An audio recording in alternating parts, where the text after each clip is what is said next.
Ndërsa Evropa kërkon të frenojë varësinë e saj nga Kina për metalet e rralla, planet për të nxjerrë rezervën më të madhe të kontinentit kanë hasur në një pengesë.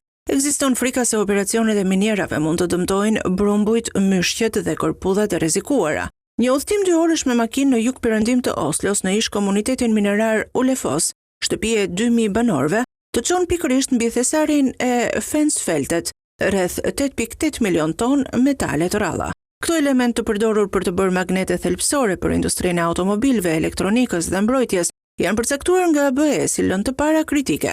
Keni metale të rralla në xhep kur mbani një smartphone, thot Tor Epson Simonsen, një zyrtar lokal në Rare Earth Norway, kompania që zotëron të drejtat e nxjerrjes.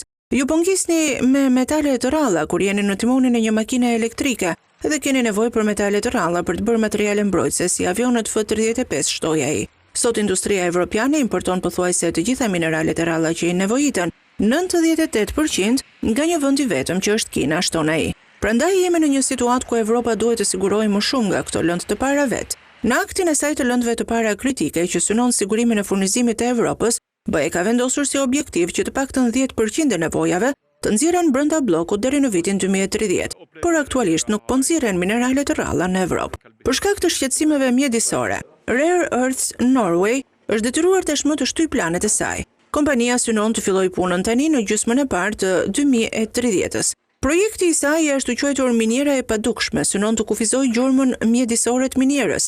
Ajo planifikon të përdorë nxjerrjen dhe thërmimin nën toksor në vend të një miniere të hapur dhe të rinjektojë një pjesë të madhe të mbetjeve të minierave. Por vendodhja e parkut të përpunimit të mineraleve ku nxehet e nxjerra nën tokë do të trajtoheshin dhe përpunoheshin paraprakisht përbën një problem. Kompania kishte planifikuar të transportonte mineralet në një shëri transportues nën toksor që dilte mbi tokë pas një kodre në një zonë jashtë shikimit nga qyteti, e kryesisht mbuluar nga pyje natyrore të pasura me biodiversitet. Por ekspertët që shqyrtuan këtë vend gjetën 78 lloje të faunës dhe florës në listën e kuqe të Norvegjisë, lloje në rrezik zhdukje në shkallë të ndryshme. Ato përfshin brumbuj, 40 lloje korpudhash dhe myshje të ndryshme.